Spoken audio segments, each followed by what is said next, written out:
Հարգելի հետևորդներ, սկսում ենք մեր հերթական, բայց մի քիչ անսովոր լայվը, ոչ թե հոգեսոցիալական կարգավորման կենտրոնից, այլ Արմավ կենտրոնից, առավել ևս Արմավի Գլենդելի մասնաճյուղից եւ այսօրվա մեր հյուրը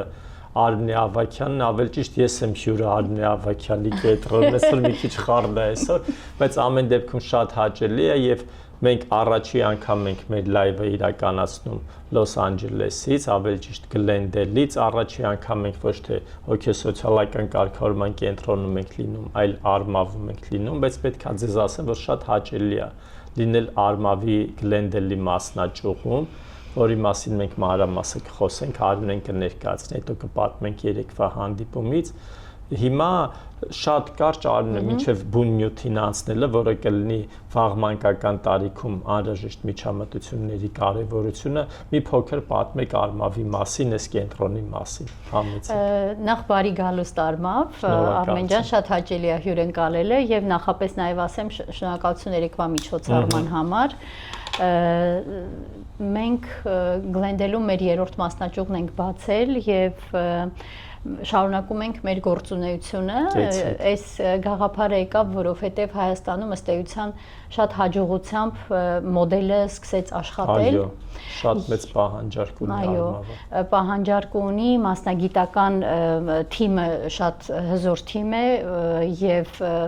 արդյունավետությունը այդ թիմի ներսում գործող մոդելի միանշանակ արդարացրեց իրեն ու մենք եկանք այն գաղափարին, որ կարող ենք այդ նույն մոդելով ոնց որ նաև ԱՄՆ-ում, Կալիֆոռնիայում ունենալ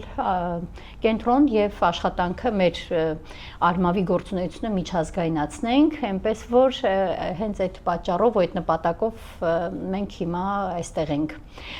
Ինձ հաճախ հարցնում են, վայ, տեղափոխվում եք Ամերիկա, վայ, Արմավը փակում եք Հայաստանի, օգտվելով առիթից ասեմ, որ ոչ սա մեր երրորդ մասնաճյուղն է, մենք նախկին մասնաճյուղերը մեր չենք փակում, չենք էլ փակելու, մենք ուղղակի առաջ ենք շարժվում։ Շատ լավ։ Եվ մենք այստեղ ըստ էության իրականացնում ենք նույն աշխատանքը, ինչ որ Հայաստանում, տարբերությունները իհարկե կան, բայց այդ տարբերությունները պայմանավորված են այստեղի օրենսդրությամբ, այստեղի պահանջներով, մասնագետների լիցենզիա ունենալու պահանջով եւ այլն, այսինքն մենք նույն դպրոցից հետոյի ծրագրերն ենք անում երեխաների հետ կրթական միջամտություններ ենք իրականացնում, որպեսզի իրենք կրթության մեջ ավելի հաջողներ գրավեն եւ ավելի արդյունավետ լինի նրանց համար կրթական գործընթացը, բացի դրանից նաեւ լոգոպեդի, վարքային թերապիստի, հոգեբանի ծառայություն ենք մատուցում, էլի բացառապես լիցենզավորված մասնագետների հետ համագործակցելով։ Այո, Ամերիկայի Միացյալ Նահանգները դա Հայաստանի պես չի, որ ցանկացած մարդ կարող է իրան հռչակի որպես հոգեբան կամ լոգոպեդ եւ սկսի մարդկանց հետ աշխատել եւ դա կանոնակարգված չլինի, այստեղ ամեն ինչը շատ կանոնակարգված է եւ պետք է համապատասխանել այդ բոլորին եւ Արմավը վստահաբար համապատասխանում է այդ ամենին եւ ես այստեղ մի բան ասեմ, ցավոք այստեղ էլ կան չկանոնակարգված եւ չլիցենզավորված մասնագետներ, բայց դա մասնագիտական գործունեություն չի, դա անձի սեփական նախաձեռնությունն է, որը հղի մի շարք ռիսկերով մենք այդ ռիսկերին չենք դիմում բնականաբար եւ իմ համար դա անընդունելի է եւ ուղղակի անհնար է այդ սկզբունքը մենք ունենք, այդ սկզբունքայնությունը ունենք, որ որևէ երկրում աշխատանք սկսելու պարագայում պիտի ամեն ինչ համապատասխանի տվյալ երկրի պահանջներին։ Շատ ճիշտ է։ Արմինե, երեք այստեղ շատ լավ հանդիպում եք դուք կազմակերպել եւ ես շփվեցի տեղի բնակչության նույն հատվածի հետ, ովքեր հետաքրքրված էին եւ կարող եմ ասել, որ բավական լավ ըմբռնում կա մարդկանց մոտ Արմավի հանդեպ, ինչը ինձ շատ ուրախացնում է, որովհետեւ շատ կարեւոր է, որ միշտ ասենք Սփյուռքից են մարդիկ գալիս եւ Հայաստանում փորձում են ինչ-որ ակտիվություններ անել, հիմա հակառակ process-ը սկսում եւ կարելի է մտածել, որ դուք ոնց որ նու մասնագիտական դաշտում առաջնայիններից եք, ով բավական մեծ ռիսկի է դիմել, ահագին մեծ պատասխանատվություն է վերցրել եւ եկել է այստեղ բացել է մասնաճյուղը, որտեղ ուզում է իր պատկերացրած ծառայությունը, իր մոդելը, որը շատ լավ արդարացրել է Հայաստանում, հիմա իրականացնի եւ մարդկանց օգտակար լինի, նաեւ Գլենդելում, որը երևի ամենահայաշատ քաղաքն է Երևանից հետո կամ արտասահմանում գտնվող ամենահայաշատ քաղաքն է ինքը, որտեղ կեսից ավելը հայեր են եւ իրոք այս ծառայությունների պահանջարկը կլինի, որտեղ նույն լեզվական տարբեր տեսակի խնդիրներ են լինում եւ ես շատ ուրախ եմ մեր հայրենակիցների համար, ինչպես նաեւ ձեր համար եւ ամբողջ սրտով ցանկանում եմ, որպեսզի ծառայությունը աճի, զարգանա եւ ծառայի եւ բնակչությանը եւ ձեզ եւ ինչու՞ չէ մեր մյուս գործընկերներին, որոնք գալով այստեղ կարող են մարդկանց հետ շփվել, մարդկանց իրանց մտքերի հետ ծանոթացնել, ներկայացնել իրենց կազմակերպությունները, ինչը երկկողմանի շատ օգտակար է լինում։ Այնպես որ մենք հիմա մի քանի բառ դուք ասեք ու կանցնենք մեր բունյոթին։ Իմիջայլոց հիմա մտածում եմ, որ հետաքրքիր կարծրատիպեր կոտրող մի բան է ստացվում Արմավի պրոյեկտը, Գլենդելում Արմավ ունենալու մեր գաղափարը, որովհետև եւ իրոք համամիտ եմ, որ մենք Հայաստանում ավելի շատ սովորենք, որ արտերկրից գան ինչ որ գաղափարներով, գիտելիքներով կամ ֆինանսական ներդրում անեն կամ ինտելեկտուալ ներդրում անեն եւ Հայաստանում ինչ որ հետաքրքիր նախաձեռնությամբ հանդես գան, այս դեպքում ֆինանսական ինտելեկտուալ ներդրումը Հայաստանի կողմից իդեմս Արմավի արվում է արտերկրում։ Իհարկե սրա մեջ ռիսկեր կան, որոնք մենք շատ լավ գիտակցում ենք եւ որևէ բիզնեսի կամ որևէ պրոյեկտի մեջ ռիսկերը բացառված չեն, ամեն դեպքում այս պրոյեկտի հաջողության գրավականներից մեկը ըստիս պիտի լինի այն, որ իհարկե մեր թիրախում միայն հայ մարդիկ եւ հայ համայնքը չի, այլ որևէ լեզվով հաղորդակցվող որևէ ազգի երեխան ու անձն է, բայց ինչ վերաբերում է հայ համայնքին, մեր ամենամեծ առանձնահատկություններից մեկը լեզվի եւ մշակույթի առանձնահատկություններին ծանոթ լինելն է եւ դրանք միջամտության ժամանակ ուշադրության կենտրոնում պահելն է, որովհետեւ սրանք շատ կարեւոր բաներ են առանց մշակութային առանձնահատկությունները հաշվի առնելու, առանց հայ մարդուն ճանաչելու, շատ դժվար է գոհացնել նրան, ինչ մասնագետ ուզում ես եղիր։ Եվ հետո ես ժամանակի ընթացքում եկա նրան, որ եթե այդ գիտելիքը, փորձառությունը, որ ես ձեռք եմ բերել Հայաստանում եւ շատ տարբեր երկրներում, եթե դա օգտակար է մարդկության համար, դա օգտակար է մարդկության համար։ Դա մարդկության համար է օգտակար, ոչ թե հայ մարդու համար է օգտակար կամ Հայաստան երկրի համար է օգտակար, ինչը նաև շատ այդպես թևեր տվեց, որպեսզի այս գաղափարի հետևից գնամ, այնպես որ լրիվ լիովին համաձայն եմ եւ երկու բառ էլ ասեմ երեկվա միջոցառման հետ կապված, իրոք մարդիկ մեծ ոգևորությամբ էին եկել, ինչ որտեղ այդ ծավալի ոգևորությունը ինձ էլ զարմացրեց, որովհետև Արմավը ըստ էության 15 օր է, որ գործունեություն է ծավալում այստեղ, շատ ուրախալի է, որ մեզ բավական ճանաչված այդքան գիտենք, հա, այդքան գիտեն եւ այդքան վստահում են, որովհետև միջոցառման հայտարարություն կարող ենք յուրաքանչյուր մարդ եւ յուրաքանչյուր հաստատություն կարող է դնել, բայց այդ հետաքրությունից զատ այդ վստահությունը, որ մարդիկ իրենց երեկոն նվիրեցին, եկան ու այդքան գոհ գնացին, դա իհարկե ձեր շնորհիվ էր, շնորհակալ եմ շատ, որովհետև իրոք շատ հետաքրքիր զրույցեր ու վստահ եմ եւ բոլորը փաստեցին, շատ օգտակար էր ներկաների համար։ Շնորհակալություն։ Հիմա Արմեն, փորձենք այս իրավիճակից մի քիչ առանձնանալ եւ մեր հետևորդներին ներկայացնենք, թե ինչքան կարեւոր է վաղ միջամտությունը, հատկապես երեխաների հետ կապված հարցերում, որտեղ ժամանակը շատ խնդիրներ է լուծում եւ բաց թողնված ջանքերը իրանք հետոյի համար կարան լուրջ խնդիրներ առաջացնեն։ Համեցեք։ Վաղ միջամտությունը իրոք շատ հարցեր է լուծում Հայաստանում, ցավոք վաղ միջամտության համակարգ որպես այդպիսին որ չկա, վաղ միջամտության նախաձեռնողը որպես կանոն լինում է ծնողը։ Այո։ Որոշակի հատուկ են մանկաբույժներ կան, որոնց արդեն անուններով գիտենք, ովքեր ուղղորդում են, վաղ նշաններ են տեսնում։ Հիմնականում ընդունված տարբերակը մի փոքր սովետական մոտեցումամբ պայմանավորված գոնե մինչև 3 տարեկան սպասելն է չխոսողի դեպքում եւ մինչև 5 տարեկան սպասելն է խոսող, բայց ոչ լիարժեք խոսք ունեցող երեխաների պարագային։ Երկուսն էլ այսօր միջազգային դպրոցները հավաստում են, զարգացած դպրոցները հավաստում են, որ երկու մոտեցումն էլ սխալ է։ Վաղ միջամտությունը չխոսող երեխայի պարագայում սկսում է 18 ամսականում, իսկ լիարժեք խոսք չունեցող երեխայի պարագայում համեմատությունը արվում է զարգացման այդ անկյունակարային հմտությունների հետ եւ դիտարկվում է այդ milestone ասվածների հետ եւ դիտարկվում է որքանով է երեխան այդ տարիքային անկյունակարային հմտությունների շրջանակում տեղավորվում։ Այն կետով, որտեղ չի տեղավորվում, նա ունի օգնության անհրաժեշտություն կամ գոնե խորհրդատվության անհրաժեշտություն եւ ծնողին ցուցումների կարիք է լինում, որպեսզի ինքը այդ ուղղությամբ իր ուշադրությունը սևեռի կամ այդ ուղղությամբ ավելի շատ զբաղվի երեխայի հետ խաղերի մեջ ուշադիր լինի այդ ուղղության նկատմամբ։ Հիմա ի՞նչն է բարդությունը։ Երեխայա մինչև 3 տարեկանը չի խոսում, մեկը 4-5 տարեկանից կխոսել, ինչի գնանք մասնագետի մեջ։ Տեսեք, մինչև 3 տարեկան չխոսող երեխան միանշանակ արդեն հասակակիցներից հետ է առնվազն ամենամինիմալ շեմը 100 բառով։ Եվ հետ է ֆրազային խոսքով, չունի ֆրազային խոսք։ Երբ 3 տարեկան սկսում ենք երեխայի հետ աշխատել, ունենալով 1 տարեկանին համապատասխան խոսք, եթե չի խոսում։ Ուրեմն մենք 2 տարվա բացը պիտի լրացնենք խտացված, ենթադրենք 6 ամսվա ընթացքում։ Բայց այդ 6 ամսվա ընթացքում, եթե նույնիսկ մենք իրեն 1 տարեկանի խոսքից բերում հասցնում ենք 2 տարեկանի խոսքի, իր 3 տարեկան խոսող հասակակիցներ արդեն ունենում են 3.5 տարեկանի խոսք։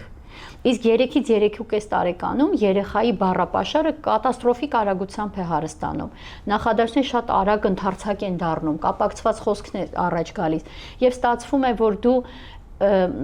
քո աշխատանքը վերածվում է մրցավազքի։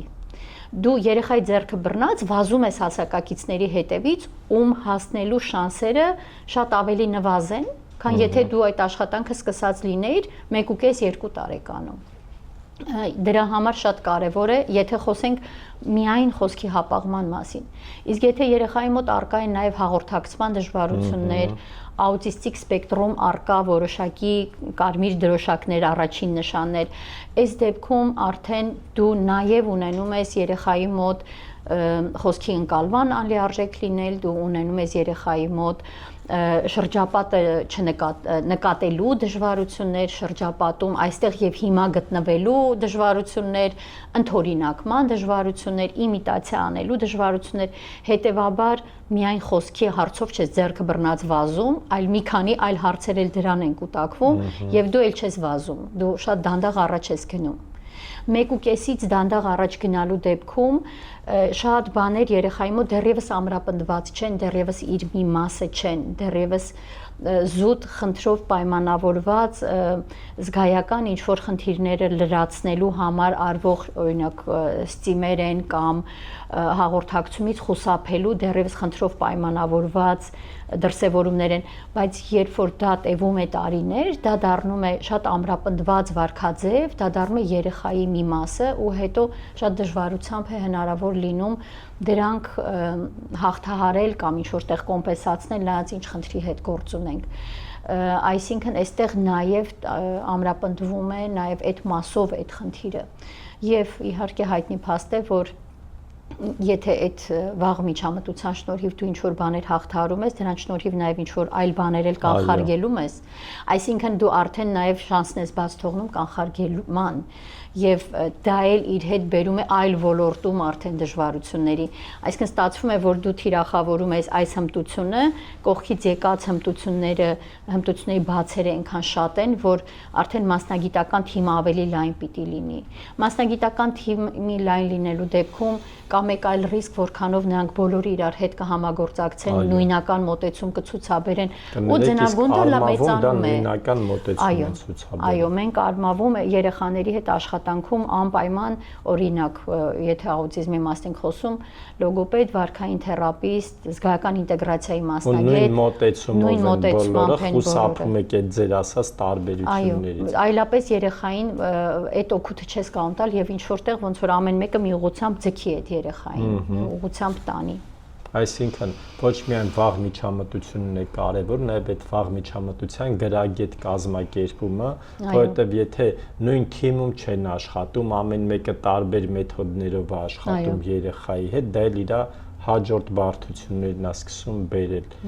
Այնպես որ շատ կարևոր է ժամանակին դիմել մասնագետների, ժամանակին դիմել իմացող գրագետ բանիմաց մասնագետների եւ ժամանակին դիմել բազմամասնագիտական կենտրոններ, որտեղ միայն մի մասնագետ չի, որը նստած ինչ-որ իր մասնագիտության հարցերն է լուծում, այլ կա թիմ, որը աշխատում է համատեղ եւ որի աշխատանքի արդյունավետությունը շատ մեծ է լինում ի տարբերություն առանձին մասնագետների մոտ գնալու։ Մենք իհարկե կարևորում ենք այդ վաղ միջամտությունը, բայց հիմի այդ ծնողը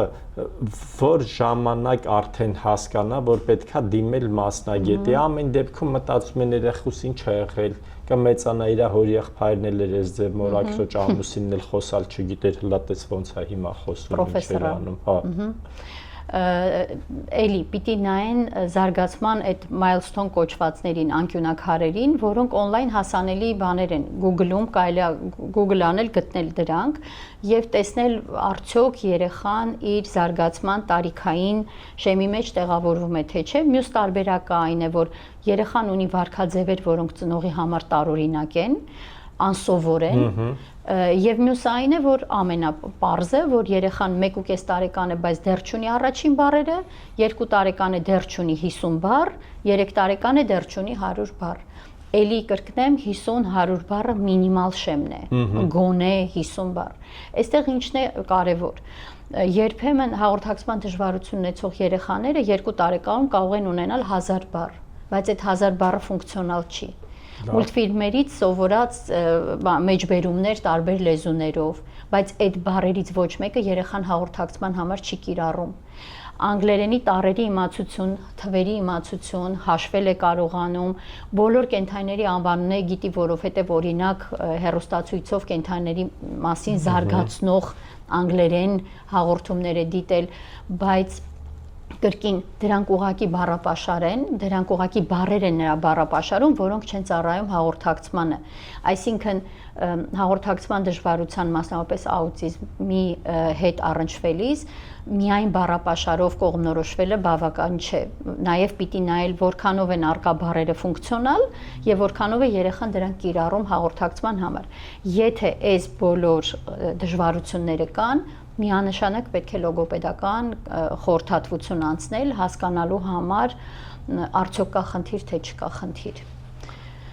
Հայաստանում մենք միանշանակ խորհուրդ տալիս ենք, որ երեխաները բնականաբար հսկվում են տեղամասային մանկաբույժի կամ ընտանիքի կողմ, ընտանեկան բժշկի կողմից եւ նրանք գործնականում տիրապետում են։ Նու մեծ մասը տիրապետում են, նաեւ մենք բազմաթիվ ծրագրեր ենք իրականացրել եւ անհրաժեշտ գիտելիք տրամադրել ենք։